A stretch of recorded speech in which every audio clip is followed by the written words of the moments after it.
আমাদের এই করোনাকালে যদি আমরা ভালো করে খেয়াল করে দেখি তাহলে শতাধিক চিকিৎসক আপনার এই প্যান্ডেমিকে মারা গেছে।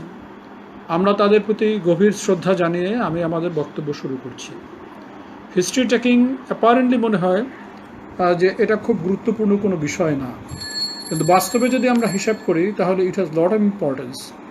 এই সেন্সে যে এই করোনার সময় আপনারা খেয়াল করে দেখেন, এখন কিন্তু রুগীরা আমাদের কাছে আসা বা তাদের চিকিৎসা করা, তারা আমাদের কাছে যাওয়া, সেটাও কিন্তু অনেক কঠিন হয়ে গেছে, এবং অনলাইন চিকিৎসাও কিন্তু আমরা অনেকে দিচ্ছি। সেজন্যও কিন্তু হিস্ট্রিটা ইম্পর্টেন্ট। বিসাইডস দিস আর একটা কথা মনে রাখা দরকার, সেটা হলো একজন রুগী যখন আমাদের কাছে চলে আসে, সেটা হাসপাতালেই আসুক আর আমার প্রাইভেট চেম্বারে আসুক না কেন, সে যখন আসে তার আত্মীয় স্বজন, বন্ধুবান্ধব সকলের সাথে আলাপ করেই কিন্তু আপনার ডাক্তারের চেম্বারে চলে আসে কিংবা হাসপাতালে চলে আসে। অতএব যখন আসে তখন আমাদের একটা হিসাব করা দরকার যে আমরা তার হিস্ট্রিটা কিভাবে নিব। এটা গুরুত্বপূর্ণ এই সেন্সে, আপনারা একটু খেয়াল করেন যখন আমাদের বিজি আউটডোর থাকে, ইমার্জেন্সি ডিপার্টমেন্ট থাকে, কিংবা খুব বিজি প্র্যাকটিশনার চেম্বারে যখন যায়, তখন কিন্তু 5 মিনিটের বেশি কিন্তু একজন লোককে সময় দিতে পারে না, ফলে তার টাইম ফ্রেমওয়ার্ক কিন্তু 5 মিনিটস। কিন্তু যখন আমাদের একজন মেডিকেল স্টুডেন্ট 4th ইয়ার বা 5th ইয়ারের যে মেডিকেল স্টুডেন্ট, সে যখন হিস্ট্রি নেয় তখন মনে রাখতে হবে অবশ্যই আমাদের তার সাথে আধা ঘন্টা কথা বলতে হবে, কারণ আধা ঘন্টা যদি আপনি কথা না বলেন তাহলে তার কাছে প্রপারলি হিস্ট্রি নিতে পারবেন না। এই আধা ঘন্টা হিস্ট্রি নেওয়ার ক্ষেত্রে আমাদের মনে রাখতে হবে যে প্রথমে তার সাথে আমাদের একটা রেপোর্ট তৈরি করা দরকার, অর্থাৎ তার সাথে হৃদ্যতার ব্যাপারটা সেটা সে যেন বুঝতে পারে। কিভাবে? প্রথমেই আপনি যখন যাবেন, যে প্রথমেই বলতে হবে আমি 5th ইয়ারের একজন ঢাকা মেডিকেল কলেজের স্টুডেন্ট, আমার নাম মিস্টার নাহিদ, আমি আপনার সাথে আপনার রোগ নিয়ে কিছুক্ষণ কথা বলতে চাই, আপনি আগ্রহী কিনা। সাধারণভাবে যদি হয়, উনি যদি আপনার কথা আশ্বস্ত হন তাহলে কথা বলবেন, এবং উনি যদি কথা না বলতে চান তাহলে কিন্তু আমরা কথা বলতে পারবো না। তাহলে তাকে আমরা প্রথমে জিজ্ঞেস করব যে আপনার হিস্ট্রি টেকিংয়ের প্রথম যে জিনিসটা সেটা হলো তার সাথে আপনি নিজেকে প্রথমে ইন্ট্রোডিউস করবেন। নিজেকে কীভাবে ইন্ট্রোডিউস করবেন? যে আপনি মেডিকেল স্টুডেন্ট, আপনি ইন্টার্নি ডাক্তার, আপনি প্রফেসর, হোয়াটসএভার, ওয়ান থিং। সেকেন্ড হলো আপনি হিস্ট্রি নেবেন কোথায় বসে। হিস্ট্রিটা নিতে গেলে চেম্বারে যখন হয় চেম্বারে, আর যদি আপনাদের ওয়ার্ডে যদি হয় তো ওয়ার্ডে হলে পরে সেটা হলো অনেক সময় আমরা বেডসাইডে নেই, কিন্তু যদি সম্ভব হয় যে রুগীটা নড়তে পারে, চড়তে পারে, তাহলে তাকে বেডসাইডে না নিয়ে তাকে বরং বেটার একটা পাশের কোনো রুম, সেই রুমে নিয়ে তাকে কিন্তু আপনার হিস্ট্রিটা নিতে হয়। এই সেন্সে অনেক সময় অনেক কিছু বিষয় থাকে, পার্সোনাল প্রাইভেসি থাকে, সেই সব ক্ষেত্রে রুগীরা কিন্তু চট করে আপনার সাথে সব কথা বলতে চায় না। সেই জন্য পার্সোনালি একটা রুমে যদি নেওয়া যায় সে নিতে পারলে ভালো। সেখানে আপনার অবশ্যই যদি আপনি যখন হিস্ট্রি নেবেন তখন আপনার সাথে একজন সিস্টার, যদি একা থাকেন আপনার সাথে একজন সিস্টার থাকবে, আর যদি একা না থাকে তাহলে অবশ্যই, যদি পুরুষ হয় তাহলে অবশ্যই আরেকজন পুরুষ থাকবে, কিংবা মহিলা হলে একজন ফিমেল অ্যাটেন্ডেন্ট থাকবে। তারপরে তার সাথে কথা আমরা বলা শুরু করব। কথা বলার শুরুতেই আপনি যখন আপনার কথা বললেন, আপনার কথা বলার পরে রোগীর পার্টিকুলার্সটা নেওয়াটা একটা গুরুত্বপূর্ণ ফ্যাক্টর। এই সেন্সে এটার মাধ্যমে তার সাথে আমাদের একটা রিলেশন হয়ে যাবে। যেমন ধরুন একজন লোককে যখন আপনি জিজ্ঞাসা করুন আপনার নাম কি, আপনার নাম সে বলে দিল মিস্টার আব্দুর রহিম। এই আব্দুর রহিম নামটার মধ্যে আমরা অনেকগুলি মেসেজ আমরা পেয়ে যাই। একটা হলো আব্দুর রহিম নাম, এর মানে সাধারণভাবে এই লোকটা মুসলমান, এক। 2 নম্বর, এই লোকটা আমাদের এই পার্টের, অর্থাৎ আব্দুর রহিম এরকম নামটাও যদি ইউরোপের যদি মুসলমান থাকে তাহলে তার নামটা একটু ডিফারেন্ট হতে হয়, ওয়ান থিং। সেকেন্ড হলো আপনার কিছু নাম আছে যে নামগুলি দেখবেন যে আপনার হলো লেবাননে কিছু খ্রিস্টান এবং মুসলমানের নামের মধ্যে কিন্তু সামঞ্জস্য রয়ে যায়, সেটাও আমরা বোঝার চেষ্টা করি। দেন সেক্স আমরা এটা মেল না ফিমেল সেটা আমরা। 2 নম্বর, অনেক সময় করে দেখেন যে কোনো নাম আছে, যেই সমস্ত নামগুলি যদি আমরা চিন্তা করি সেই নামগুলি কিন্তু এখনকার সময় দেখবেন কতগুলি নাম আছে, সেই নামটা যেমন একটা নামের নাম মনে করেন হিমিকা, এরকম একটা নাম যদি আপনি দেখেন তাহলে সেই লোকটা, সেই মেয়েটার নাম যদি জিজ্ঞেস করি যে আপনার নাম বয়স কত, উনি যদি বলেন 65 ইয়ার্স, এটা কিন্তু যায় না। হিমিকা নামটার সাথে 65 ইয়ার্সটা যায় না। এই নামটা সাধারণত আমাদের এখনকার সময় একটা নাম, হার্ডলি তার বয়স আপনার বিলো 30 হবে। 30-এর উপরে কিন্তু হিমিকার নামটা পাওয়াটা এ বিট ডিফিকাল্ট হয়ে যাবে। তাহলে নামের মধ্যে থেকেই আমরা কিন্তু তার এজ, সেক্স, রিলিজিয়ান, এরকম অনেকগুলি বিষয় আসায় কিন্তু আমরা গুরুত্ব সহকারে যদি বিবেচনা করি তাহলে পেয়ে যাব, ওয়ান। সেকেন্ড আসবে হলো তার বয়সের ব্যাপারটা। বয়সের ব্যাপার এজ। এজটা কেন গুরুত্বপূর্ণ একটু খেয়াল করে দেখেন। এজ হলো একটা লোকের বয়স যদি 65 ইয়ার্স, তাহলে তার যে রোগগুলি থাকবে, ডিজিজগুলি থাকবে, তার মধ্যে কী কী থাকবে? অন্যান্য সমস্যার মধ্যে তার ডায়াবেটিস থাকা সম্ভব, তার হাইপারটেনশন থাকা সম্ভব, প্রিভিয়াসলি তার একটা ইস্কেমিক হার্ট ডিজিজ থাকা সম্ভব, তার একটা ক্রনিক সিওপিডি থাকা সম্ভব। এই জিনিসগুলি কিন্তু থাকা সম্ভব। আবার একটা রোগ যদি বা বাচ্চার যদি বয়স থাকে 6 মাসের, 6 মাসে একটা বাচ্চার ক্ষেত্রে আমরা ডায়াবেটিস, হাইপারটেনশন এই সমস্ত বিষয়গুলি কিন্তু বিবেচনার মধ্যে নিব না। ফলে দেখেন বয়সটা কিন্তু একটা বড় ফ্যাক্টর। একজন ফিমেল যদি বলে তার বয়স 35 years, meaning 35 years she is a lady in her reproductive age, এবং প্রবাবলি শি ইজ ম্যারিড, এবং কুড হ্যাভ শি হ্যাভ একটা বা দুইটা বাচ্চাও তার হয়ে গেছে, এমনটা কিন্তু মনে হবে। তাহলে দেখেন বয়সের ক্ষেত্রেও কিন্তু আমরা কতগুলি পার্থক্য পেয়ে যাই। অ্যাট দ্য সেম টাইম কতগুলো ডিজিজের কথা আপনি চিন্তা করেন, যে অস্টিওপোরোসিসের কথা যদি চিন্তা করি, that goes in favour of আপনার হলো যে সেইটা যদি আপনার বয়স যদি একজন মহিলার যদি বয়স হয় 55 ইয়ার্স, দ্যাট ক্যান হ্যাপেন। আবার একটা একটা একটা একটা ফিমেল রিপ্রোডাক্টিভ এজে সে যদি থাকে, তাহলে তার ক্ষেত্রে যদি দেখেন কতগুলো ডিজিজ আছে, যেমন ধরুন এসএলই একটা ফিমেলের ক্ষেত্রে অ্যাট দ্য এজ অফ 25 তখন কিন্তু এটা ফিট হয়ে যায়। ফলে দেখেন বয়সটার সাথে কিন্তু আমাদের কতগুলি ডিজিজের কতগুলি সম্পর্ক আছে, সেই জন্য তার এজটা একটা গুরুত্বপূর্ণ ফ্যাক্টর। দেন কামস হলো তার হলো তার জবের কথাটা আমাদের এই কারণে জানতে হবে। জবের মাধ্যমে আমরা কিন্তু অনেকগুলি মেসেজ পাই। সেটা হলো যে তার ইনকামটা কেমন, সে কী ধরনের কাজ করে, সেটার সাথে কোন কোন রোগের কী সম্পর্ক আছে, সেই বিষয়টা আমরা জানতে পাবো। কীরকম? যেমন ধরুন একজন লোক ডে লেবারার, তাইলে ডে লেবারার হলে তার কী কী অসুখ বিসুখ হবে সেইটা আমাদের মনে রাখতে হবে। কিংবা একজন লোক সিডেন্টারি ওয়ার্কার্স, তাইলে সেটার সাথে, কিংবা একটা লোক কী কী জব করেছে সেই সমস্ত জবের সাথে তার কিন্তু কতগুলি সম্পর্ক আছে। সেই জন্যে তার জবটা আমাদের জন্য, রিলিজিয়াস গ্রুপের মধ্যেও আমাদের কতগুলি জানার বিষয় আছে। যেমন হলো একটু ভালো করে খেয়াল করে দেখেন কতগুলো ডিজিজ আছে, যেমন ধরুন হলো যে জিউসদের কতগুলো ডিজিজ আছে, সেগুলো কমন টু দেম। আবার মুসলমানদের কতগুলো ডিজিজের কিন্তু পার্থক্য আছে। আবার হিন্দুদের মধ্যে কতগুলি ডিজিজ আছে, যেমন হিন্দুদের মধ্যে খেয়াল করে দেখবেন নিয়ার রিলেটিভসের মধ্যে কিন্তু খুব একটা বিয়ে হয় না। বিয়ে না হওয়ার ফলে কনজেনিটাল যে সমস্ত ডিজিজগুলি আপনার ইনহেরিট করার কথা, সেই ডিজিজগুলি তাদের ক্ষেত্রে কিন্তু কম হয়। সেই জন্য দেখুন যে তাদের ক্ষেত্রে তাহলে এটা একটা সম্পর্ক আছে। দেন হলো socio economic condition, socio economic কন্ডিশনের সাথেও কিন্তু সম্পর্ক আছে। একটা আরবান, একটা ওয়েল টু ডু পিপল, তার যে ডিজিজগুলি থাকবে, একজন রুরাল অ্যাগ্রেরিয়ান পিপল তার কিন্তু সেইটা থাকবে না। তারপরে তার বাড়ি কোথায় এটা যদি জিজ্ঞেস করেন, একটা লোক যদি ইটালিতে থাকে তাহলে তার যেরকম রোগ হবে, আমার দেশের একজন মানুষের ক্ষেত্রে সেরকম রোগ কিন্তু হবে না। আমার দেশের ক্ষেত্রে যদি চিন্তা করে দেখেন, তাহলে একজন লোক আপনার যদি কিশোরগঞ্জ কিংবা টাঙ্গাইল এলাকায় যদি থাকে, কয়েকদিন ধরে জ্বর থাকে, আরও জ্বরটা যদি 15 দিন 20 দিনের জন্য থাকে, তাহলে সেখানে কালা জ্বর, ম্যালেরিয়া এগুলির কথা চিন্তা করি। তাহলে দেখেন যে এক একটা বয়সের সাথে, তারপরে হলো এক একটা কোন লোকালিটি থেকে আসছে, সেটাও কিন্তু একটা ডিজিজ প্রসেসের সাথে সম্পর্কিত।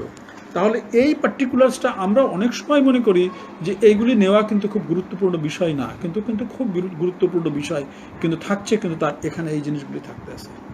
দেন হলো আপনার রুগীটা যখন আসবে, এই তার পার্টিকুলার্সটা নেওয়ার ফলে মেডিকেল স্টুডেন্টদের ক্ষেত্রে খেয়াল করে দেখবেন প্রথমেই কিন্তু তার পার্টিকুলার্সটা কিন্তু আমরা নিব।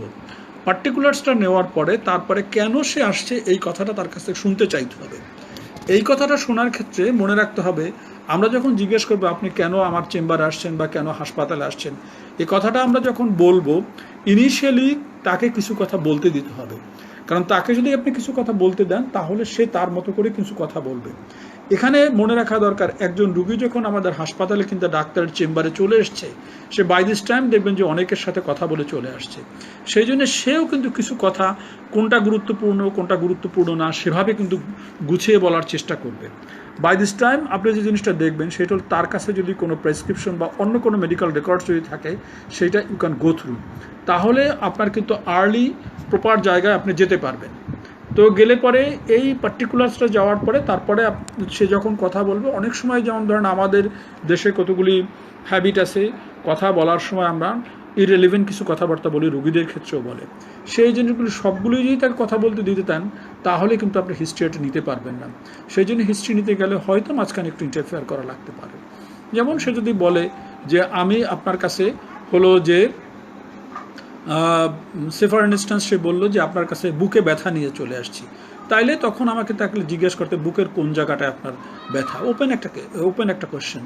সে হয়তো বললো যে আমি বুকের মাঝখানে ব্যথা নিয়ে আসছি, তাহলে এই ব্যথাটা কখন থেকে চলে আসছে, কখন থেকে চলে আসছে যদি খেয়াল করে দেখেন, সে হয়তো বলতে পারে যে আমার এই ব্যথাটা আপনার হলো যে, সে ফর ইনস্ট্যান্স সে বলতে পারে যে আমার ব্যথাটা হলো যে আমি যখন কাজ করতেছিলাম বা সিঁড়ি বেয়ে উপরে উঠতেছিলাম তখন হঠাৎ করে আমার বুকের মাঝখানে ব্যথা উঠছে। তাহলে কিন্তু আমাদের জন্য এটা কিন্তু একটা গুরুত্বপূর্ণ বিষয় হয়ে গেল যে ব্যথাটা তাহলে বুকের মাঝখানে যখন আসছে তাহলে সেইটা, এবং যখন সে সিঁড়ি দিয়ে উঠতেছিল তাহলে এটা ইসকেমিক হার্ট ডিজিজ হওয়ার সম্ভাবনা কিন্তু রয়ে গেছে। তখন তার সিভিয়ারিটি নিয়ে বা নেচার অফ পেইন নিয়ে কথা বলতে পারি। নেচার অফ পেইনটা কীরকম হতে পারে, সে যদি বলে এরকম যে ব্যথাটা কীরকম একদম ব্যান্ড লাইক একটা সেন্সেশন মনে হচ্ছে, তার সমস্ত বুকটা চেপে আসতেছে, তাহলে কিন্তু আমরা মনে করব যে এটা ইসকেমিক হার্ট ডিজিজের কথা মনে করতে পারি। কিন্তু তারপরে যদি তাকে রেডিয়েশনের কথা জিজ্ঞেস করেন, সে যদি বলে যে তার বাম হাতের দিকে গেছে কি শোল্ডারের দিকে গেছে, that goes in favour of ischaemic heart disease. তাহলে একটা পেইন নিয়ে কিন্তু তাইলে এতগুলি জিনিস আপনার হলো কথাটা থাকতে পারে। কিন্তু একজন লোক যেমন ধরেন আমাদের মেডিকেল স্টুডেন্টদের মধ্যেই হয় যে হঠাৎ করে আমরা যখন তাকে ইসকেমিক হার্ট ডিজিজ নিয়ে পড়ালাম, তার মনে হতে পারে তারও কিন্তু ইসকেমিক হার্ট ডিজিজ হয়ে গেছে। তখন তাকে যদি জিজ্ঞেস করেন আপনার ব্যথাটা কোন সময় হয়ে গেছে, সে হয়তো বলতে পারে যে বুকের বাম দিকে তার ব্যথা হয়ে গেছে। তাহলে বুকের বাম দিকে যদি রেডিয়েশনের কথা বলেন যে না, সেখানে একদম মনে হয় যেন সুয়ের মতো কিন্তু চাকুর মতো ঢুকে যাচ্ছে, তাহলে আপনি নিশ্চয় থাকেন এই ব্যথাটা বাম দিকে যে ব্যথা এবং সুয়ের মতো কিংবা চাকুর মতো যে ঢুকে গেছে, এই ব্যথাটা অবশ্যই আপনার হলো কার্ডিয়াক পেইন না। এবং যদি তাকে জিজ্ঞেস করেন কখন তার এই ব্যথাটা স্টার্ট হয়ে গেছে, তাহলে সে যদি বলে যে না এই ব্যথাটা স্টার্ট হয়ে গেছে আমি যখন শুয়েছিলাম তখন, তাহলে unlikely to be a case of ischaemic heart disease. তাহলে এই ইনকোয়ারিগুলি কিন্তু আমরা তার কাছ থেকে নিতে হবে। সিমিলারলি তার কাছ থেকে আরও ধরনের ব্যথা সম্পর্কে কথা বলি।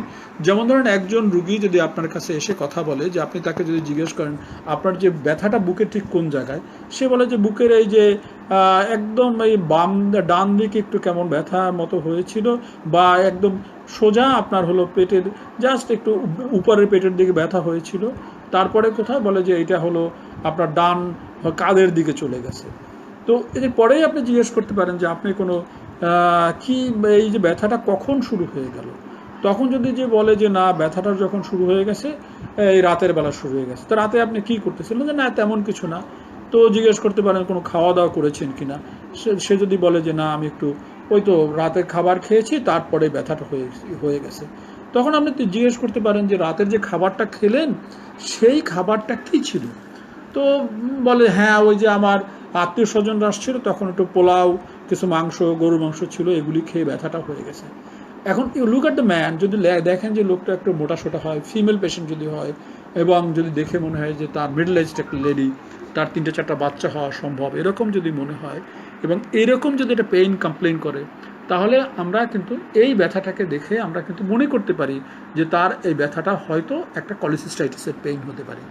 সিমিলারলি দেখেন খেয়াল করে একজন ফিমেল তার একটা ব্যথার কথা বলতেছে, যে সে বলতেছে যে তার হলো ডান দিকে, এই পেটের ডান দিকে কেমন একটা করে ব্যথা, যে কীরকম ব্যথা, যে মনে হয় হঠাৎ করে যেমন ব্যথাটা একদম চেপে ধরে আবার চলে যাচ্ছে, এরকম যদি মনে হয়, এবং ব্যথাটাকে ওখানে কনফাইন্ড থাকে কিনা, বলে যে না ব্যথাটা গ্রয়নের দিকে চলে যায়, এরকম যদি মনে হয়, তাহলে কিন্তু এর সাথে কনকমিটেন্ট যদি ডিসইউরিয়া বলে, নাও বলতে পারে, এর সাথে আপনার নশিয়া থাকতে পারে, ভমিটিং থাকতে পারে, অর্থাৎ বমির ভাব এগুলি যদি থাকতে পারে, তাহলে আমরা কিন্তু তার একটা হলো ইউরিনারি ট্র্যাক্ট ইনফেকশনের কথাও কিন্তু চিন্তা করব। তাহলে একই ব্যথা কিন্তু নানান রকম হতে পারে।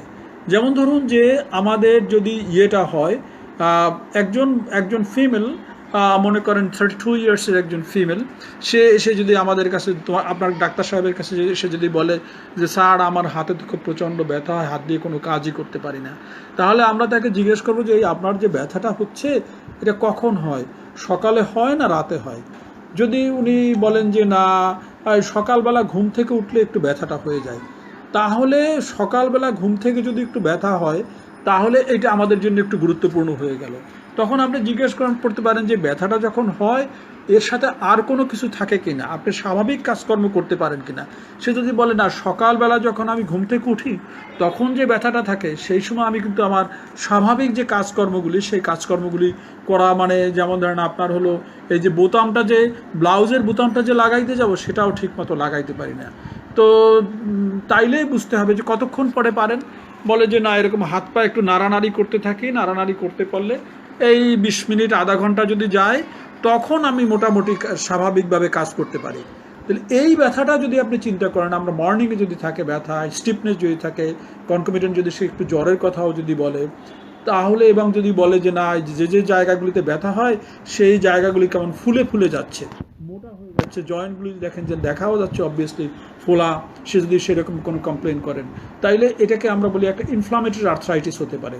তাহলে দেখেন যে এই ব্যথা, আবার একই ব্যথা যদি একটা রোগী বলে, যেমন একজন লোক ডেলিভারার যদি আপনার কাছে আসে এবং যদি বলে যে ম্যাডাম আপনার এখানে যে আসছি, আমি তো এই রিক্সা চালাই, তো সারাদিন যখন কাজবাজ করি তখন কিন্তু ব্যথাটা থাকে না, কিন্তু রাতে যখন ঘুমোতে যাই তখন এত ব্যথা হয়ে যায়, ঘুমের মধ্যে আমার ব্যথা এত হয় আমার ঘুমই ভেঙে যায়।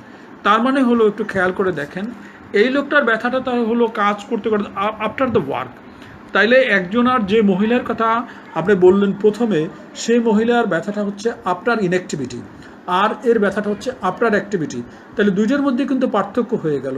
এই পার্থক্যের মধ্যে একটা হলো যেটা সকালবেলা হবে, আপনার ঘুমের পরে সকালবেলা হবে এবং স্টিফনেস থাকবে, এবং আর সকালে আধা ঘন্টার মধ্যে কাজ করতে পারবে না, এরকম যদি কথা বলে, তাহলে সেই ব্যথাটাকে আমরা বলবো যে এটা হয়ে গেছে, তাইলে হল ইনফ্লামেটরি আর্থ্রাইটিস। একই জিনিসের কথা যখন সে বলবে, সারাদিন কাজ করার পর তার ব্যথার কথা যদি বলে, তাহলে সেইটা হলো ডিজেনারেটিভ আর্থ্রাইটিস। তাহলে দেখেন যে একই ব্যথার কথাই বললো, কিন্তু ব্যথাটা কোনো কোনো ক্ষেত্রে আমরা বলতেছি ইনফ্লামেটরি আর্থ্রাইটিস, কোনো কোনো ক্ষেত্রে বলতেছি ডিজেনারেটিভ আর্থ্রাইটিস। এটা আপনাদের পার্টিকুলারলি যখন জয়েন্ট ডিজিজের কথা আমরা যখন আলোচনা করব, তখন জিনিসটা আপনাদের কাছে স্পষ্ট মনে হবে যে কোনটাকে আমরা ডিজেনারেটিভ আর্থ্রাইটিস বলতেছি, কোনটাকে আপনার হলো ইনফ্লামেটরি আর্থ্রাইটিস বলতেছি। This one thing. সেকেন্ড একটা কথা মনে রাখবেন, কখনোই একটা রোগের একটা মাত্র সিমটম নিয়েই কিন্তু রুগীরা চলে আসে না। সবসময় দেখবেন তার সাথে আরও দু একটা ঘটনা সাথে একই সাথে থাকে। যেমন ধরুন, এখন কিন্তু আমাদের সকলে ডাক্তারদের অন্যান্য যেমন লোকেরা অনেক গালি দিচ্ছে, এটাও যেমন ঠিক, কিন্তু আমার একদম অখ্যাত একটা মেডিকেল কলেজে যদি হয়, নতুন হয়েছে কেবল, সেই মেডিকেল কলেজের যদি 4th ইয়ারে একটা আমার ভাগ্নি যদি পড়ে, তাহলে তাকেও কিন্তু কোনোদিন জীবনে আমি ফোন করি নাই, কিন্তু তাকে এখন বলি, মা ফিরোজা শোন, আমার তো 3 দিন জ্বর হয়েছে। তাহলে জ্বরের কথা যখন বলবে, তখন কিন্তু আমরা ওভার টেলিফোন তার কাছে কিছু কথা শুনতে চাইব। কি শুনতে চাইব? যে জ্বর যে আপনি বলছেন, জ্বর কি আপনি রেকর্ড করেছেন কিনা, বুঝতে পেরেছেন কিনা। যদি বলে যে না বুঝে নেয়, তাইলে বলতে হবে যে আপনি থার্মোমিটার দিয়ে রেকর্ড করেন, ওয়ান থিং। কারণ জ্বর এবং জ্বর ভাব এই দুইটার মধ্যে কিন্তু পার্থক্য হয়ে যাচ্ছে। তাকে অবশ্যই বলতে হবে জ্বর হচ্ছে যে সেইটাকে রেকর্ডেড থাকতে, ওয়ান থিং। সেকেন্ড হলো যে আপনার সে যখন বলল জ্বর, তাইলে তাকে জিজ্ঞেস করতে হবে যে আপনার কয়দিন ধরে জ্বর হচ্ছে, 2 দিন 3 দিন 4 দিন, এই সমস্ত দিন, যে এছাড়া আর কি সমস্যা আপনার হয়ে যাচ্ছে। আর কি সমস্যার মধ্যে একটা হতে পারে, যেমন ধরুন হলো জ্বর সাথে সে বলতে হতে পারে তার কাশি হচ্ছে, যদি কাশির কথা বলে সেইটা একটা গুরুত্বপূর্ণ ফ্যাক্টর। একই সময় ধরুন যে এই সময় এখন হলো কিন্তু অগস্ট মাসে একটা রোগীর যদি জ্বর হয় এবং জ্বরের সাথে সে যদি বলে তার নাক দিয়ে এত সর্দি পড়তেছে যে রুমাল সব কিছু আপনার সারাদিন হাঁচি দিচ্ছে, কিন্তু নাক ঝেড়ে সময় শেষ করতে পারতেছে না, বিষয়টা যদি এরকম হয়, তাহলে আপনি বুঝবেন যে এইটা কিন্তু আপনার খুবই সম্ভাবনা আছে কমন কোল্ড হওয়ার, এবং তাকে জিজ্ঞেস করেন তাদের ঘরের অন্যান্য লোকজনদের এরকম জ্বর আছে কিনা। সেটা যদি হয় তাহলে কিন্তু আমরা বুঝবো যে তার হলো একটা কমন কোল্ড, ইনফ্লুয়েঞ্জা এগুলি হয়ে গেছে, ফ্লু হয়ে গেছে। কিন্তু সে যদি বলে যে না, নাক দিয়ে তেমন একটা সর্দি অল্প একটু পড়ে, তেমন একটা না, কিন্তু বেশি মাথা ব্যথা লাগতেছে, জল লাগতেছে, সারা শরীরে প্রচণ্ড ব্যথা, তারপরে আপনি যদি জিজ্ঞেস করেন আপনার আত্মীয়কে যে আপনি থাকেন কোথায়, বলে যে আমি তো থাকি নারায়ণগঞ্জে থাকি, ওখানে একটা ফ্যাক্টরির পাশে থাকি, তাহলে কিন্তু আপনি তাকে করোনার কথা চিন্তা করবেন। কেন চিন্তা করবেন কথাটা একটু খেয়াল করে দেখেন। আমাদের কোভিডের ক্ষেত্রে সারা দেশেই আছে, কিন্তু তারপরেও ঢাকা, তারপরে হলো নারায়ণগঞ্জ, তারপরে গাজীপুর, এই জায়গাগুলি কিন্তু সবচেয়ে বেশি ছিল। তাহলে সেই জায়গাগুলি যদি আপনি বিবেচনা করেন, তাহলে একই জিনিসটা কিন্তু শুধু সর্দি বেশি ছিল আর সর্দি কম ছিল, একটায় গা ব্যথা বেশি ছিল, একটা গা ব্যথা কম আছে, একজনে নারায়ণগঞ্জে থাকে আর একজনে সাতক্ষীরা থাকে, তার সাথে কিন্তু একই ডিজিজটা কিন্তু আমরা ডিফারেন্ট ওয়েতেও কিন্তু হিস্ট্রিটা নিতে পারছি। তাহলে এই জিনিসটা আপনি খেয়াল করে দেখেন যে হিস্ট্রি নেওয়ার ক্ষেত্রে আমাদের এই জিনিসগুলি কিন্তু গুরুত্বপূর্ণ। এখন একটা রুগীকে যখন আপনি হিস্ট্রি নেবেন, রুগী কিন্তু অনেকগুলি কথা বলবে। অনেকগুলি কথা বলার মধ্যে আপনি যে জিনিসটা খেয়াল করবেন, তার কাছ থেকে আসলে 2, 3, 4টা বা 5টার উপরে আমরা চিপ কমপ্লেন নিতে চাই না।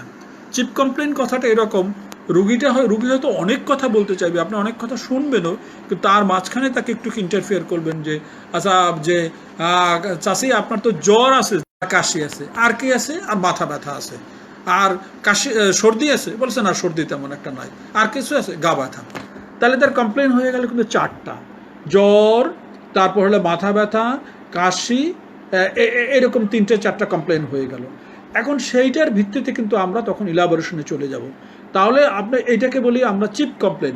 এটাকে আপনাকে কিন্তু সাজাতে হবে, এবং এটা সাজাবার ক্ষেত্রে আমাদের কতগুলি ক্রোনোলজি মনে রাখতে হবে। ক্রোনোলজিটা কীরকম?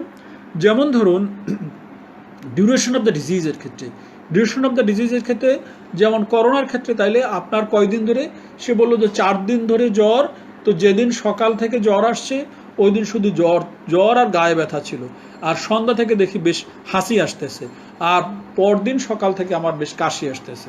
এই কথাগুলি তাইলে আমরা কিন্তু এটা ক্রনোলজিক্যালি কিন্তু এই হিস্ট্রিটা সাজাবার চেষ্টা করব।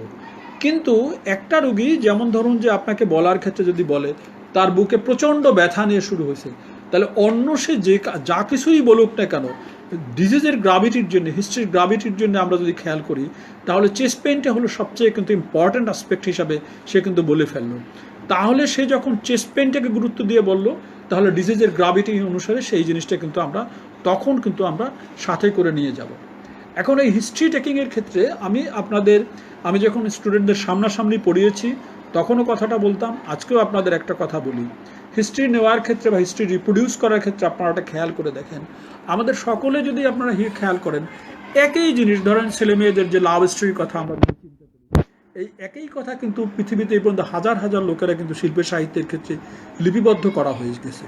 কিন্তু সেগুলির ক্ষেত্রে শেক্সপিয়ার যেটা বলেছেন, কিংবা আপনার হলো হোমার যে কথা বলেছেন, কিংবা টলস্টয় যে কথা বলেছেন, সেই কথাটা আমি হারুন আর রশিদ একটা উপন্যাস লেখলে কিন্তু সেটা একই গ্রাভিটি কিন্তু মনে হয় না। আমাদের এখানে যদি চিন্তা করেন, শরৎচন্দ্র একসময় ছিলেন খুবই পপুলার, তারপর আমাদের হুমায়ুন চলে গেছেন, হুমায়ুন আহমদ ছিলেন, এরা যখন একই কথা বলেন, সেই কথাটা আর আপনি যখন বলেন, তাইলে তার মধ্যে কিন্তু পার্থক্য হয়ে যায়। এই পার্থক্যটা কি এবং এটার গুরুত্বটা কি? গুরুত্বটা হলো এই, আপনারা একটু খেয়াল করে দেখেন, একজন লোক সে বলল তার বাড়ি হলো কিন্তু বরিশালে সে একজন জেলে, এবং হলো স্বরূপকাঠিতে তার বাড়ি। ওই এলাকায় স্বরূপকাঠির কাছে কিন্তু পেয়ারা বাগান আছে, এবং আপনার হলো দেখবেন যে নদী দিয়ে পেয়ারা কিন্তু ভেসে ভেসে যায়। তো ওই বলে যে তারপরে হলো তারা কিন্তু ওই পেয়ারা যখন যাবে, পেয়ারাটা যদি খুব কাঁচা একটা পেয়ারা দেখা যায় বেশ সবুজ রঙের, এসেই সে কিন্তু ওইভাবে ভালো করে ধোয় না, গামছা কিংবা লুঙ্গিতে ঘষে কিন্তু খাওয়া শুরু করে দেয়। তো শুরু করে দিলে পরেই কিন্তু ওয়াটারবর্ন ডিজিজগুলি কিন্তু শুরু হয়ে যায়। তাহলে দেখেন যে প্রথমে লোকটার বাড়ি যে বরিশালের আপনার হলো স্বরূপকাঠিতে, দ্যাট ইজ ইম্পর্টেন্ট। তার যে আপনার সোশিও ইকোনমিক কন্ডিশন, তার যে জব, সেটার সাথে ইম্পর্টেন্ট। তারপরে সে যদি বলে যে, তো আপনাকে যে বলে মাগো আমার তো এরকম 10 দিন ধরে জ্বর, প্রথমে জ্বর একটু একটু করে আসছে, তারপরে জ্বরটা আস্তে আস্তে আস্তে আস্তে বাড়তেছে, তাহলে এই কথাটার মানেটা কি? এই কথাটার মানেটা হলো আমরা বলি, যেমন ধরেন কোনো কোনো ডিজিজের ক্ষেত্রে বলি আমরা স্টেপ ল্যাডার প্যাটার্নটা বলি। তাহলে আপনারা খেয়াল করে দেখেন, সে বলছে যে একটু একটু করে বাড়তেছে। এর সাথে সে কি বলল? এর সাথে সে বলছে যে প্রথম দিকে জ্বর যখন শুরু হয়ে গেল, প্রথম 3 দিন আমার কোনো পায়খানাই হয় নাই, তারপরে তার হলো যে আপনার হলো শক্ত পায়খানা ছিল, তারপরে 5 দিনের দিনে আমার হঠাৎ করে আপনার কিন্তু পায়খানা একদিন গেল, তারপর থেকে আমার একদম নরম পায়খানা হইতেছে, 8 দিনের দিন দেখে পায়খানার সাথে একটু রক্ত চলে গেছে। তাহলে এই হিস্ট্রিটা যদি দেয়, it is very classic of enteric fever. তাহলে আপনি যদি খেয়াল করেন, বরিশাল যদি তার বাড়ি হয় এবং তার সোশিওইকোনমিক পুয়ার হয়, তার যদি আপনার হলো এরকম যদি step ladder pattern of fever থাকে, তার ইনিশিয়াল কনস্টিপেশন থাকে, পরে লুজ মোশন থাকে, এবং তার প্যাসেজ অফ ব্লাড যদি যেয়ে থাকে, এরকম যদি, it is very much suggestive of হলো এন্টারিক ফিভার। তাহলে একটা হিস্ট্রি নেওয়ার মধ্যেই কিন্তু আমরা এই জিনিসটা আমরা নিতে পারি। সিমিলারলি আপনারা এটা খেয়াল করে দেখেন, একজন রুগী, সে হলো মনে করেন যে 3টা বাচ্চার মা, সে হলো একটু মোটাসোটা, সে বললো স্যার আপনার কী করবো, পরশু সন্ধ্যাবেলায় হঠাৎ করে দিয়ে আমার গায়ে একদম ঝাঁকাইয়ে জ্বর আসছে, একদম আমার সারা শরীর ঘামাইতেছে, আর জ্বর উঠছে, আপনার কি বলবো, এত জ্বর আমার গায়ে কেউ থাকতে পারে না। পরে ওই যে পাশার যে ফার্মেসি ওখান থেকে একটা থার্মোমিটার নিয়ে এসে বলে যে 105 ডিগ্রি জ্বর হয়ে গেছে। তাহলে এখানে হিস্ট্রিটা দেখেন, একজন ফিমেল, তার বয়স হলো 35 ইয়ার্স, মানে তার 2-3 বাচ্চা কাচ্চাও হয়ে গেছে, এরকম একজন মহিলা, she is prone to develop much more prone to develop urinary tract infection. এবং সেটা যদি হয়, সে বলছে যে sudden rise of hectic rise, আমরা একটা কথা বলি হেকটিক রাইজ অফ টেম্পারেচার। আগের গল্পটা আপনাদের যখন বললাম তখন যে জিনিসটা বলেছি, তখন বলেছি একজন রুগী তার যে জ্বর হয়েছে সেই জ্বরটা গ্রাজুয়ালি কিন্তু স্টেপ ল্যাডার প্যাটার্ন, মানে আপনার সিঁড়ি বেয়ে বেয়ে ওঠা, সিঁড়ি বেয়ে বেয়ে ওঠা, মানে আজকে হলো 99 ডিগ্রি জ্বর, পরের দিন 101 ডিগ্রি, তারপরের দিন 102 ডিগ্রি, তারপরের দিন 3 ডিগ্রি, এটাকে আমরা বলি স্টেপ ল্যাডার প্যাটার্ন। আর হেকটিক রাইজ হলো যে ওই রুগীটার কখনোই কোনো জ্বর ছিল না, হঠাৎ করে 105 ডিগ্রি জ্বর হয়ে গেল, এটাকে আমরা বলি suddenly sudden hectic rise of temperature. এবং তার শিভারিং থাকে, কারণ কোনো যদি হলো ভিসকাস মানে হলো আমাদের, মানে যদি ধরেন আপনার, যদি আমরা চিন্তা করি ইউরেটারের কথা, যদি ইউরেটারটা কোত্থেকে আসছে আমাদের, সেটা হলো যে আপনার হলো কিডনি, তারপরে ইউরেটার, তারপরে ইউরিনারি ব্লাডার। তাহলে ইউরেটারটা একটা হলো ভিসকাস, এই ভিসকাসটার মধ্যে থেকে যখন আপনার কোনো একটা ইনফেকশন হয়ে যাবে তখন এরকম হলো ভিসকাস, আরও যখন বিলিয়ারি ট্র্যাক্ট আছে এটাও একটা হলো ভিসকাস, এরকম জায়গাগুলিতে যখন আপনার কোনো একটা ইনফেকশন দেখা যাবে তখন তার অনেক সময় অনেক জ্বরের সাথে সাথে তার গায়ে কিন্তু কাঁপানি চলে আসবে, তাইলে সেই লোকটা কিন্তু বলবে তার কাঁপুনি ছিল। তাহলে কী কী জিনিস, একজন female, she is prone to develop আপনার হলো urinary tract infection, she has hectic rise of temperature one thing, and she had shivering at the same time. সে বলে যে শেষের দিকে দেখে কেমন বমি বমি ভাব আসে, তারপর একবার যা খাইছে সবগুলি বমি করে দিছে, অর্থাৎ সিস্টেমিক অনসেটও হয়ে গেল। তাহলে এবং যদি এই ঘটনাটা যদি সে বলে যায় তাহলে আমরা অন্য কোনো কিছু, এবং সে যদি তার বলে তার যে একটা যে লয়েন পেইনের কথা, লয়েন পেইন মানে এই পেটের এক পিঠে ডান দিক বা বাঁ দিক, এইটা ল্যাটারালাইজও যদি করে, that goes in favour of also আপনার হলো পাইলোনেফ্রাইটিস বা এই ধরনের ডিজিজের ক্ষেত্রে আপনার হতে পারে। তাহলে এইটা যখন সে একজন রুগী বলে ফেললো, বা একদম প্রেগনেন্ট মহিলা যদি এরকম একটা হিস্ট্রি বলো, that is much more suggestive. এবং at the same time if she is diabetic, তাহলেও এই জিনিসটা খুবই একটা হলো মানে সাজেস্টিভ হয়ে যায়। তাহলে একই কথাটা যখন দেখেন, জ্বরের কথাটাই কিন্তু খেয়াল করে দেখেন, একজন রুগীকে আমরা বললাম কিন্তু ইনফ্লুয়েঞ্জা, একজন রুগীকে বললাম কিন্তু করোনা, একজন রুগীকে বললাম এন্টারিক ফিভার, একজন রুগীকে কিন্তু আমরা বলছি যে তার একটা ইউরিনারি ট্র্যাক্ট ইনফেকশন হচ্ছে। এবং ইউরিনারি ট্র্যাক্ট ইনফেকশনের ক্ষেত্রেও খেয়াল করে দেখেন, একজন রুগী বললো যে আমার তলপেটে কেমন ব্যথা হয় আর পেশাব করতে গেলে খুব জ্বালা পোড়া করে, যে জ্বর নাই, কিচ্ছু নাই, এমনি কোনো বমি টমিও নাই। তাহলে এই যে জিনিসটা যদি খেয়াল করেন, এটা যদি হয়, তো ইউরিনারি ট্র্যাক্ট ইনফেকশন যদি হয়, এটাকে আমরা বলি লোয়ার ইউরিনারি ট্র্যাক্ট ইনফেকশন। কারণ in case of lower urinary tract infection there will be no systemic symptom নাই, মানে নশিয়া নাই, ভমিটিং নাই, ফিভার নাই, এই জিনিসগুলি নাই। কিন্তু আপার ইউরিনারি ট্র্যাক্ট ইনফেকশন যদি থাকে তাহলে তার ফিভার থাকবে, হেকটিক রাইজ অফ ফিভার মানে সাডেন অনসেট অফ ফিভার থাকতে পারে, তার সাথে কনভালশন থাকতে পারে, শিভারিং থাকতে পারে, নশিয়া থাকতে পারে, ভমিটিং থাকতে পারে, লয়েন পেইন থাকতে পারে। তাহলে দেখেন যে এই হিস্ট্রি টেকিংয়ের ক্ষেত্রে কিন্তু আমরা অনেকগুলি জিনিস কিন্তু আপনার হলো যে কিন্তু নিতে পারছি, যে কোনটা হলো কার কী জিনিসগুলি হয়ে গেছে। সেই জন্য এটা হিস্ট্রি টেকিংয়ের ক্ষেত্রে এরকম নানান রকম হিস্ট্রি নিয়ে আমরা কিন্তু কথা বলি। যেমন, এবং এখানে আরেকটা জিনিস আপনারা খেয়াল করেন, এরকম ধরেন জিআই ট্র্যাক্টের কতগুলি কথা নিয়ে কথা বলতে পারি, জিআই ট্র্যাক্টের পেইন নিয়ে কথা বলতে পারি, যেমন হলো তারপরে লুজ মোশন নিয়ে কথা বলতে পারি, কনস্টিপেশন নিয়ে কথা বলতে পারি। এরকম প্রত্যেকটা জিনিসেই কিন্তু হিস্ট্রি নেওয়ার ক্ষেত্রে আপনি কিন্তু মাথা ব্যথার ক্ষেত্রে হিস্ট্রি নেওয়ার কথা বলতে পারেন। প্রত্যেকটা জিনিসেই কিন্তু ইন্ডিভিজুয়ালি এরকম করে কোয়ারিজ আমরা করতে পারবো।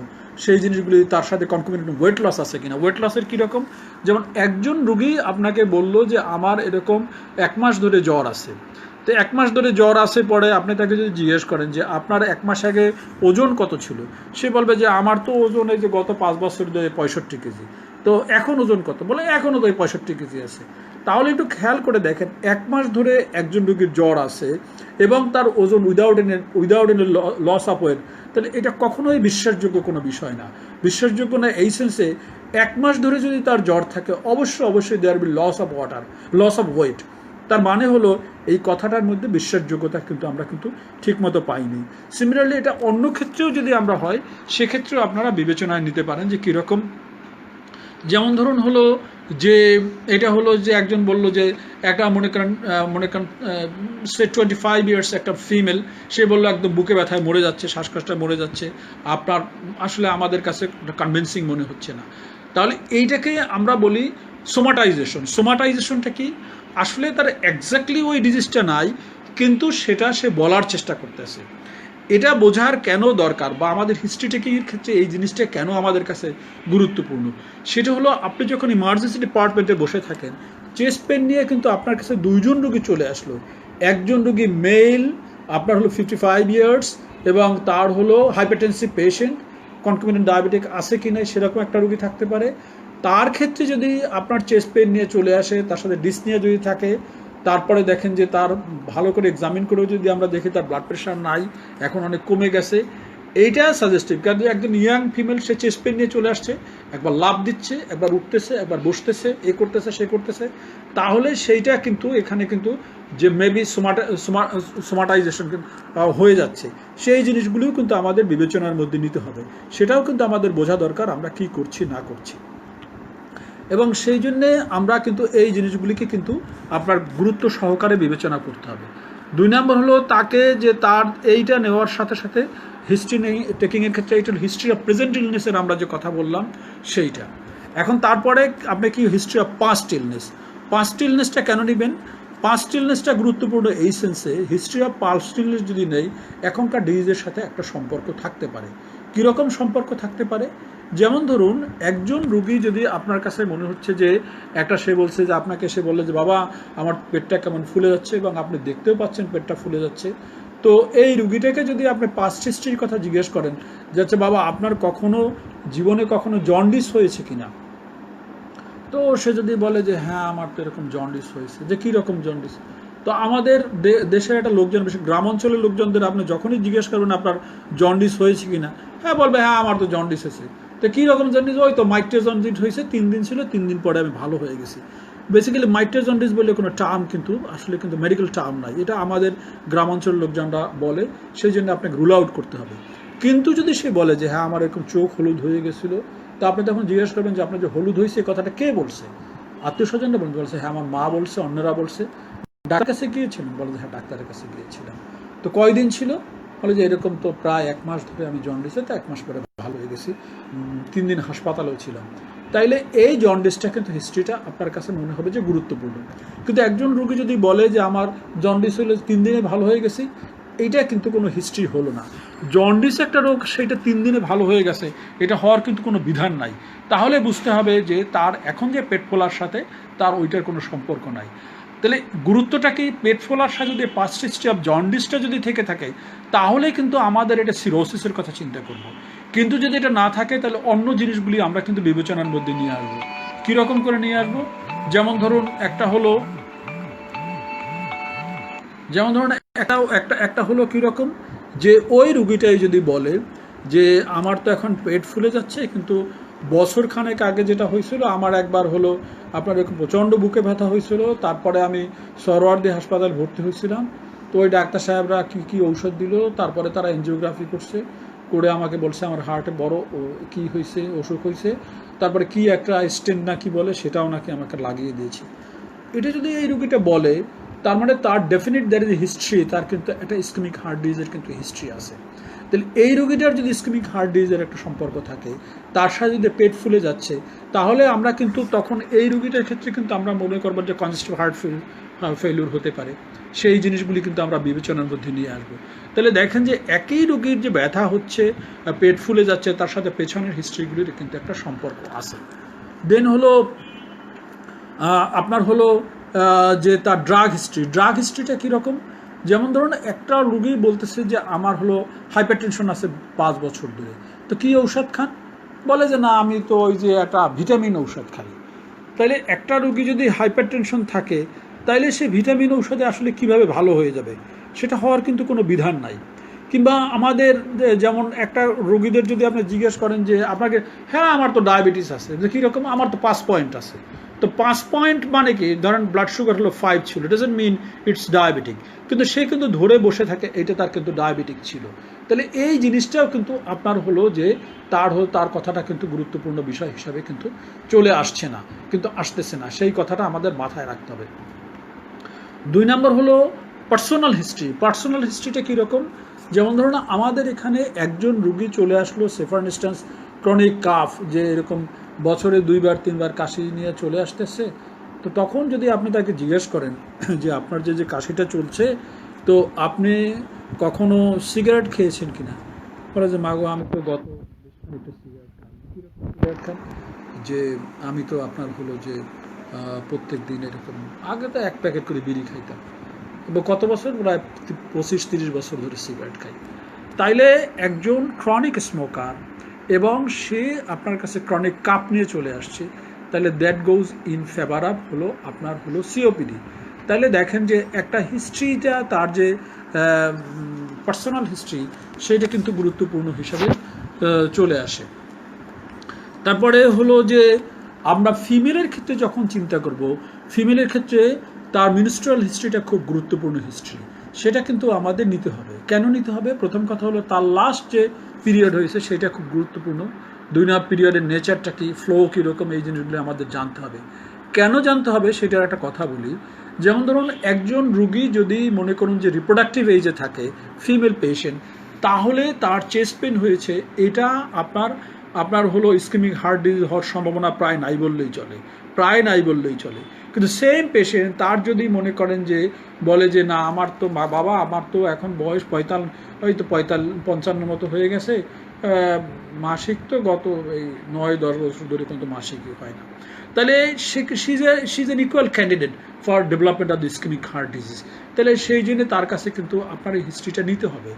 অন্য কারণেও আমাদের নিতে হবে, যেটা ইয়াং ফিমেল আপনার কাছে চলে আসলো, তার মনে করেন যে ব্রঙ্কিয়াল অ্যাজমা নিয়ে চলে আসলো, তা আপনি যে ড্রাগসগুলি দিবেন সেই ড্রাগসের ক্ষেত্রে যদি সেই লেডিটা যদি প্রেগনেন্ট থাকে, তাহলে আপনি যে ড্রাগটা দিবেন সেই ড্রাগটা তার বাচ্চার জন্য খুব ইনজুরিয়াস হবে কি হবে না, সেই সমস্ত বিষয়গুলিও কিন্তু আমরা বিবেচনার মধ্যে নিতে হবে। সেই জন্য তার পার্সোনাল হিস্ট্রিগুলি নিতে হবে। দেন একটা টার্ম বলি আমরা, হিস্ট্রি অফ এক্সপোজারের একটা কথা বলি। এই জিনিসটা কিন্তু আমাদের মাথায় রাখতে হবে। হিস্ট্রি অফ এক্সপোজারের যে পার্সোনালি, এইটা জিজ্ঞেস করার ক্ষেত্রে আপনাদের সবসময় মনে রাখতে হবে আপনি কে এবং আপনি কার সাথে কথা বলতেছেন, সেই বিষয়টা খুব ভালোভাবে খেয়াল করবেন। সেটা হলো আমাদের মনে করেন যে আমাদের একজন এখন তো ধরেন মেডিকেল স্টুডেন্টের মধ্যে ফিমেল স্টুডেন্ট অনেক বেশি, তাহলে আমার একজন ফিমেল স্টুডেন্ট যার বয়স হয়ে গেল সে 23 বছর, সে যদি ধরেন একটা রিলিজিয়াস লোক, তার বয়স দেন দাড়ি, বড় বড় দাড়ি আছে, টুপি আছে, তাকে যদি জিজ্ঞেস করেন যে আপনি হলো আপনার ওয়াইফ ছাড়া অন্য কোনো কারোর সাথে ফিজিক্যাল রিলেশন করেছেন কিনা, এটা জিজ্ঞেস করলে আপনাকে তো কোনো হিস্ট্রি দিবেই না, উল্টা আপনার সাথে আরও তার সাথে মিসআপ হয়ে যেতে পারে। সে হয়তো আপনাকে বলবে যে এই বেটি তুমি বার হও, তুমি আমার কাছে আর আমার সাথে কথা বলবো না। সেই জন্য এইটাও কিন্তু এই জিনিসগুলি জিজ্ঞেস করার ক্ষেত্রে আমাদের কিন্তু খুব সতর্কতার সাথে জিজ্ঞেস করতে হবে। কীরকম জিজ্ঞেস করতে হবে? যেমন এরকম যদি একজন মেলকে আমি জিজ্ঞেস করতে চাই, তাহলে অবশ্যই আমি যদি একজন ফিমেল মেডিকেল স্টুডেন্ট হই, অবশ্যই আমার সাথে একজন মেল স্টুডেন্ট থাকতে হবে, এবং তাকে প্রিফারেবলি যেন আমার যে মেল যে ক্লাসমেট সে যেন জিজ্ঞেস করে। এবং জিজ্ঞেস করার ক্ষেত্রে আমরা এইভাবে জিজ্ঞেস করবো যে বাবা কিছু মনে তো করবেন না, আপনার যে এখন তো বয়স 50-60 হয়ে গেছে, কিন্তু একটা সময় তো আপনি আমাদের বয়স ভেতর থেকেও গেছেন, তো যৌবনেতে কিছু ঝামেলা অনেকের কারো ক্ষেত্রে হতে পারে। আপনার এরকম ক্ষেত্রে চাচির সাথে যখন বিয়েটি হয় নাই, তখন কোনো কারোর সাথে কোনো উল্টাপাল্টা সম্পর্ক হয়েছে কিনা, এটা যদি হয়, না থাকলে বলার দরকার না, যদি হয় তাইলে যদি একটু যদি দয়া করে বলেন তাহলে আমাদের সুবিধা হয়, তাইলেই কিন্তু সে রোগীটা দিতে পারে। সেই জন্য তার এই হিস্ট্রিটা নিতে হবে। ট্রাভেল হিস্ট্রিটা একটা ইম্পর্টেন্ট হিস্ট্রি। কেন ট্রাভেল হিস্ট্রিটা নেবেন আপনি খেয়াল করে দেখেন। আমাদের এই কোভিডের ক্ষেত্রে যদি আপনি একটু খেয়াল করে দেখেন, কোভিডের ক্ষেত্রে আমাদের যে লোকগুলি আমরা কী বলছি প্রথমে, সেটা হলো যারা চায়না থেকে আসছে, যারা ইটালি থেকে চলে আসছে, সেই সমস্ত মানুষদের ক্ষেত্রে যখন জ্বর কাশি ছিল তখন কিন্তু আমরা কোভিডের কথা চিন্তা করেছি। সিমিলারলি মনে করুন যে আমাদের যেমন আপনাদের মেডিকেল স্টুডেন্টদের এখন স্কারশন করার একটা ট্রেন্ড আছে, তো হিলে আপনারা একটা স্কারশন করলেন, স্কারশন করার ক্ষেত্রে সেখানে আপনার হলো দেখা গেল যে তার সাডেনলি এরকম জ্বর হয়ে গেছে, তার সাথে কাঁপুনি ছিল, বমি আছে, এবং হলো যে 2 দিন জ্বরের পরে সে আনকনশাস হয়ে হাসপাতালে ভর্তি হয়ে গেছে, তাহলে লাইকলি হিলে যখন সে গিয়েছে এবং তার এরকম সাডেন অনসেট অফ ফিভার হয়ে গেছে, তাহলে এইটার সাথে এই যে ট্রাভেলের সাথে কিন্তু একটা সম্পর্ক রয়ে গেছে। তাহলে ট্রাভেল হিস্ট্রিগুলিও কিন্তু আপনার নিতে হবে। ট্রাভেল হিস্ট্রিটা নিতে হবে এই কারণে যে আপনার হলো ওখানে গিয়েছে তার সাথে এই যে ডিজিজটার একটা সম্পর্ক রয়ে গেছে, এইটাকে আপনার কিন্তু নিতে হবে আমাদের। নিলে পরে আমরা কিন্তু তার কোন ডিজিজের সাথে সম্পর্কিত সেইভাবে আমরা কিন্তু নিতে পারবো। তো আমাদের হলো যে রাত তো প্রায় 11টা বাজে, আমরা অনেকক্ষণ তো আর নিতে পারবো না। তো হিস্ট্রি টেকিংয়ের ক্ষেত্রে আপনাদের যদি কোনো কমেন্ট থাকে বা আপনাদের কোনো যদি কোয়ারিজ থাকে, যদি একটু লিখে দেন, তাহলে 2-1টা বিষয় আমি কথা বলতে পারি। তা না হলে হিস্ট্রি টেকিংয়ের উপরে আমরা এখানেই শেষ করে দিতে চাইব। কারণ হলো হিস্ট্রি টেকিংটা সম্পর্কে আমি আবার বলি, হিস্ট্রি টেকিংটা একটা আর্ট, যার মাধ্যমে তার হিস্ট্রিগুলি নিতে হবে, অর্থাৎ তার যে ডিজিজের যে হিস্ট্রিগুলি নিতে হবে, অ্যাট দ্য সেম টাইম তার কোন সোশ্যাল কন্ডিশন থেকে, সোশ্যাল মানে ক্লাস থেকে এসছে, তার ফাইন্যান্সিয়াল কন্ডিশনটা কী, তার ডিজিজটার প্যাটার্নটা কী, সেই জিনিসগুলি আমরা জানবো। এবং অ্যাট দ্য সেম টাইম আমরা যদি জানতে পারি যে এই রুগীটার এই ডিজিজটা হয়েছে, এই কথাটা যদি চিন্তা করি, তাহলে আমরা যে পরবর্তীকালে যখন এক্সামিনেশন করব, এক্সামিনেশন করার ক্ষেত্রে আমাদের মনে রাখতে হবে যে কোন সিস্টেমটার উপরে আপনি প্রায়োরিটি দিবেন। যদি জিআই সিস্টেমের ক্ষেত্রে যদি একজন রুগী আসে, তাহলে আমাদের মানে জেনারেল এক্সামিনেশন পরেই আমরা কিন্তু অ্যাবডোমিনাল এক্সামিনেশনটার পরে গুরুত্ব দিব। কিন্তু একজন রুগী যদি মনে করুন যে আমাদের কাছে নিয়ে আসছে এরকম যে রুগীটা অল অন এ সাডেন আজকে সকাল থেকে ডান দিকটা নাড়াইতে পারতেছে না, তাহলে কিন্তু হিস্ট্রিটা চলে যাচ্ছে নার্ভাস সিস্টেমের ক্ষেত্রে। তাহলে নার্ভাস সিস্টেম কিন্তু এক্সামিনেশনটা কিন্তু আমরা আগে করব। সেই জন্য হিস্ট্রি টেকিংয়ের ক্ষেত্রে যে ফার্দার যে আমাদের একটা ক্লিনিক্যাল ডায়াগনোসিস সেট আপ করার জন্য যে জিনিসটা দরকার পড়ে, সেটা হলো ক্লিনিক্যাল এক্সামিনেশন। সেটা করার ক্ষেত্রেও কিন্তু আমাদের এই হিস্ট্রিটা নেওয়াটা খুব গুরুত্বপূর্ণ, যে আপনি কী জিনিস করতে চাচ্ছেন, আমরা ফার্দার তাকে কিভাবে ভ্যালুয়েট করব, বা পরবর্তীকালে আপনি যে পরীক্ষা নিরীক্ষা যেটা করবেন সেটাও এর সাথে সম্পর্কিত থাকে। অ্যাট দ্য সেম টাইম আপনাকে মনে রাখবেন কতগুলো জিনিস কিন্তু কখনো কখনো এমন হয় যে আমাদের হিস্ট্রি টেকিংয়ের সাথে সাথেই ট্রিটমেন্ট স্টার্ট করতে হয়। কীরকম, যেমন একটা কথা আমি আপনাদের বলেছি, একজন রুগী যখন চলে আসবে সাডেন সিভিয়ার চেস্ট পেইন, এর সাথে ডিসনিয়া চলে আসতেছে, এত সে রুগীটা এবং রুগীটা হাইপারটেনসিভ, এবং যদি বলে যে আমি এত আপনার মাগো শ্বাসকষ্ট, আমি আপনার সাথে কথাই বলতে পারতেছিলি না, তাহলে কিন্তু আমাদের বুঝতে হবে এই রুগীটি ischemic heart disease, left ventricular ফেইলিউরও থাকতে পারে। তাহলে কিন্তু আপনার ওয়ান দ্য ওয়ে কিন্তু আপনার নাইট্রোমেন্টের স্প্রে তার জিহ্বার নিচে দিতে হবে, তাকে অক্সিজেন দিতে হবে, বা আদার মেজার্সগুলি বেশি কথার মধ্যেই আপনার কিন্তু একটা ইসিজি করে ফেলতে হবে। ইসিজি যদি দেখেন যে হার্ট ডিজিজ আছে, তাহলে কিন্তু মেজার্স নিতে হবে। অর্থাৎ আপনি যে 30 মিনিটস ধরে যে একটা হিস্ট্রি নেবেন এবং তারপরে যে একটা কাজ করবেন, ফার্দার অ্যাকশন করবেন, সেটারও কিন্তু কোনো স্কোপ নাই। আপনাকে কিন্তু নেওয়ার ক্ষেত্রে এখানে কিন্তু খেয়াল করে দেখেন যে আমরা যদি দ্রুত বুঝতে পারি যে এই রুগীটার ক্ষেত্রে আমরা দ্রুত যদি তাকে কোনো মেজার্স নিতে হয়, তাহলে সেটাও নিতে হবে, সেটাও এই হিস্ট্রির মধ্যে থেকে নিতে হয়। তো আমি আপনাদের যদি কোনো কোয়ারিজ না থাকে, তাহলে আমি যেহেতু রাত অলরেডি 11টা বাজে, তাহলে আমি ফার্দার আর ক্লাসটা নিতে চাচ্ছি না।